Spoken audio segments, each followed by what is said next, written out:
नमस्कार। सभी पेंशन धारकों के लिए बहुत ही बड़ी और इम्पोर्टेंट खबरें निकल कर सामने आ रही हैं, जिसके बारे में दोस्तों आज की इस वीडियो के अंदर बात करेंगे।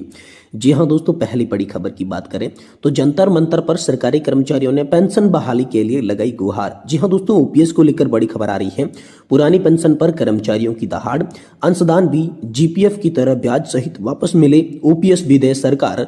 इसको लेकर दोस्तों आप सभी के लिए दिल्ली के जंतर मंतर पर कर्मचारियों ने बड़ा प्रदर्शन किया है। तो आखिर इस प्रदर्शन से आप सभी के लिए क्या बड़ी खबर निकल कर आई, वो भी दोस्तों आज की इस वीडियो के अंदर बात करेंगे। साथ ही साथ दोस्तों 78 लाख पेंशन भोगियों को मिला खास तोहफा। जी हां दोस्तों, पेंशन भोगियों के लिए बड़ी खबर आ रही है कि अब पेंशन वेरिफिकेशन के लिए नहीं काटने होंगे बैंक के चक्कर। इसको लेकर 78 लाख पेंशन भोगियों को शानदार तोहफा सरकार ने दे दिया है। तो आखिरकार कैसे चक्कर नहीं काटने होंगे पेंशन वेरिफिकेशन के लिए अब बैंकों के, और इसको लेकर क्या तोहफा मिला है, इसके बारे में दोस्तों आज की इस वीडियो के अंदर बात करेंगे। वहीं सरकार मिनिमम पेंशन को लेकर बड़ी खबर आ रही है। सरकार ने मिनिमम पेंशन और डीए पर बहुत ही बड़ा फैसला लिया है, तो इसके बारे में बात करेंगे। वहीं दोस्तों बिग ब्रेकिंग न्यूज है, ओपीएस को लेकर हम सभी के लिए बड़ी खबर है। पुरानी पेंशन योजना की बहाली को लेकर बेहद ही इंपोर्टेंट खबर आप सभी के लिए निकलकर सामने आ रही है, तो इसके बारे में भी दोस्तों आज की इस वीडियो के अंदर बात करेंगे। यानी कि दोस्तों पेंशन धारकों से जुड़ी तमाम बड़ी खबरों की चर्चा इस वीडियो के अंदर करेंगे। इसलिए आप सभी से निवेदन है कि दोस्तों आज की इस वीडियो को आप लास्ट तक देखिएगा, और साथ ही हमारे चैनल पर नए हैं तो चैनल को भी सब्सक्राइब जरूर कर दीजिएगा।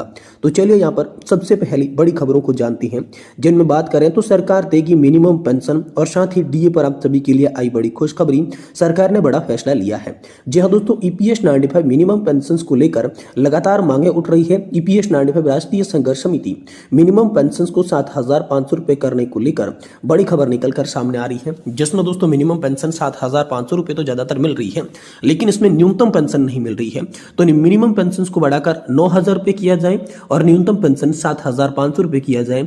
इसको लेकर नेशनल एजुकेशन कमेटी देश भर के अलग अलग स्थानों पर संघर्ष करने में जुटी हुई है और सरकार से मांग की जा रही है।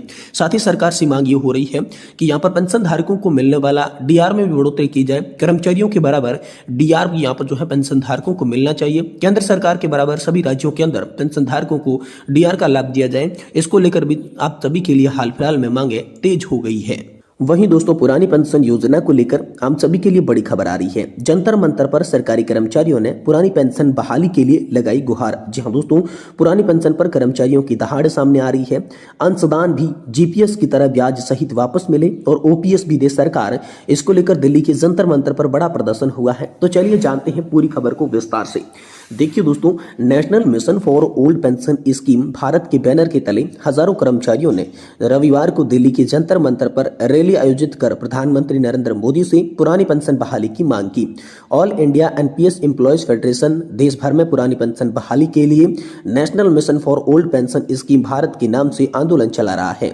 और यहाँ पर जो है all India NPS employees federation के राष्ट्रीय अध्यक्ष डॉक्टर मंजीत सिंह पटेल ने कहा कि देश भर के लाखों कर्मचारियों को यकीन है ये मामला भी पीएम मोदी के नेतृत्व में ही हल होने वाला है। जंतर मंतर पर जम्मू कश्मीर, पंजाब, चंडीगढ़, दिल्ली, हरियाणा, उत्तर प्रदेश, उत्तराखंड, बिहार, छत्तीसगढ़, मध्य प्रदेश, महाराष्ट्र, मिजोरम, नागालैंड, मणिपुर, तेलंगाना व दिल्ली सहित विभिन्न राज्यों की केंद्र सरकार के कई विभागों में कर्मचारी इस रैली में शामिल हुए। डॉक्टर मंजीत सिंह पटेल राष्ट्रीय अध्यक्ष all India NPS employees federation की अध्यक्षता में हुई इस रैली में पेंशन जय घोष रैली नाम दिया गया। उन्होंने कहा कि इस आंदोलन को देश भर के केंद्र और राज्यों के 100 से अधिक कर्मचारी संगठनों का सहयोग और समर्थन भी प्राप्त हुआ है। रैली को संबोधित करते हुए पटेल ने कहा कि पहले भी भारत सरकार के कर्मचारी हित के कब दबाव आए, हमें उम्मीद है कि इस बार मोदी सरकार कर्मचारियों की पुरानी पेंशन बहाली की मांग को पूर्ण रूपेण जरूर पूरा करेगी। यह आंदोलन पूरी तरीके से गैर राजनीतिक है। हम लोग किसी पार्टी के द्वारा समर्थित नहीं किए गए हैं। हमारी मांग भाजपा या कांग्रेस ने नहीं बल्कि भारत की सरकार से है। फेडरेशन के अध्यक्ष पटेल ने कहा कि जब भारत सरकार सेवा काल में डेथ या फिर डिसेबिलिटी के केस में एनपीएस कर्मचारियों के लिए ओल्ड पेंशन का विकल्प चुनने का प्रावधान कर सकती है, तो उसी विकल्प का प्रावधान सेवानिवृत्ति या स्वैच्छिक सेवानिवृत्ति और अनिवार्य सेवानिवृत्ति पर क्यों नहीं दे सकती। इस प्रावधान से कर्मचारियों को उनका अंशदान भी जीपीएफ की तरह वापस ब्याज सहित मिल जाए और पुरानी पेंशन व्यवस्था भी, साथ ही पूरी नौकरी के दरमियान किया गया सरकारी अंशदान भी ब्याज सहित सरकार के पास ही वापस चला जाएगा। वहीं दोस्तों रैली में फेडरेशन के समस्त कर्मचारियों की तरफ से 2 मांगे प्रमुखता से उठाई गई। पहली मांग, कर्मचारी अंशदान पर पर जीपीएफ की सुविधा मिले। दूसरी 25 वर्ष की जगह 20 वर्ष की सेवा पर महंगाई भत्ते के साथ अंतिम वेतन का 50% के रूप में पेंशन की गारंटी। जी हां दोस्तों, उत्तर प्रदेश के चतुर्थ श्रेणी कर्मचारी संघ प्रदेश अध्यक्ष क्रांति सिंह ने कहा कि प्रधानमंत्री नरेंद्र मोदी ऐतिहासिक फैसले लेने वाले व्यक्ति है। कर्मचारियों को भी केवल नाम से कोई लेना देना नहीं है। सरकार चाहे 2 मांगे पूरी करके एनपीएस यूपीएस का भी नाम बदलकर मोदी पेंशन स्कीम रख दें तो भी हम 1 लाख लोगों को प्रधानमंत्री का धन्यवाद और यहाँ पर स्वागत करेंगे। उत्तर प्रदेश के पंचायती राज सफाई कर्मचारी संघ के प्रदेश अध्यक्ष बलवंत लाल गौतम ने कहा कि चतुर्थ श्रेणी के कर्मचारियों का वेतन और नौकरी दोनों बहुत कम है। ऐसे में उन्हें रिटायरमेंट पर एनपीएस में कुछ नहीं मिलने वाला है, इसलिए पुरानी पेंशन ही एकमात्र हल हो सकता है। आज एनपीएस के चलते 1.5 लाख सफाई कर्मचारी असुरक्षित हो गए हैं। सरकार को पुरानी पेंशन योजना फिर से बहाल करनी चाहिए। All India NPS employees federation के दिल्ली प्रदेश के अध्यक्ष विनोद यादव ने कहा, हम सरकार का हिस्सा है जो सिलेक्शन प्रोसेस से आते हैं। हमारी मांग भी सरकार से है कि किसी पार्टी विशेष से नहीं है। महाराष्ट्र के सभी सहयोगी कर्मचारियों के साथ आए मोहम्मद जुल्फिकार मोहम्मद, जो कि ऑर्डिनेंस फैक्ट्री के नॉन गेजेट यूनिट के वरिष्ठ सदस्य और फेडरेशन की राष्ट्रीय सचिव है। उन्होंने कहा कि एनपीएस वास्तव में पेंशन का निजीकरण है जिसने सरकार को फायदा न है और न ही कर्मचारियों को फायदा है। All India NPS employees federation के महासचिव सुधीर रूप जी, जो कि दिल्ली स्थित हेडगेवार अस्पताल में कार्यरत हैं, उन्होंने पेंशन चेक घोषणा रैली में कहा, मेडिकल सेंटर में काम करने वाले नर्सेज और डॉक्टर हर समय इन्फेक्शन के साए में रहते हैं। रूप जी ने कहा कि एनपीएस में सभी का सेवानिवृत्ति के बाद जीवन को सामाजिक, आर्थिक और सुरक्षा इंप्रेशन का खतरा होता है। उत्तर प्रदेश लोक निर्माण विभाग कर्मचारी संघ प्रदेश महामंत्री जेपी सिंह पांडे ने कहा कि लोक निर्माण के कर्मचारी भारत के निर्माण में लगे हुए हैं, लेकिन सरकार को शायद उन कर्मचारियों के बुढ़ापे की फिक्र नहीं है। यही वजह है कि सरकार एनपीएस और यूपीएस को देश भर के कर्मचारियों पर थोप रही है।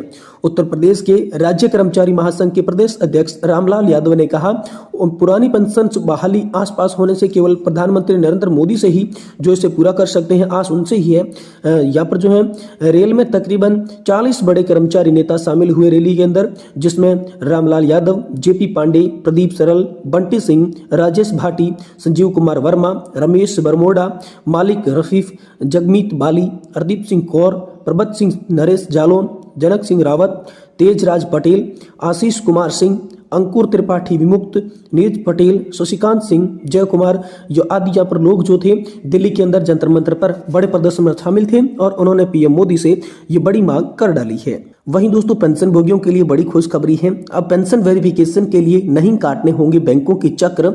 यहाँ पर 78.5 लाख पेंशन धारकों के लिए बड़ी खबर निकल कर आई है। देश के लाखों पेंशन भोगियों के लिए बड़ी राहत सामने आई है। अब रिटायरमेंट होने के बाद पेंशन का सत्यापन करने के लिए आपको बैंक जाने की जरूरत नहीं पड़ेगी। सरकार की ओर से कर्मचारियों के लिए शुरू की गई है कर्मचारी पेंशन योजना 1995 के तहत अब पेंशन भुगतान की एक नई व्यवस्था के तहत होगा। केंद्रीयकृत पेंशन भुगतान प्रणाली यानी कि सीपीएफ का सफल परीक्षण होने के बाद ये उम्मीद जताई जा रही है कि यह प्रणाली जल्द ही पूरे देश में लागू की जाएगी। कर्मचारी पेंशन योजना 1995 के तहत वितरण प्रणाली में बड़ा बदलाव किया गया है।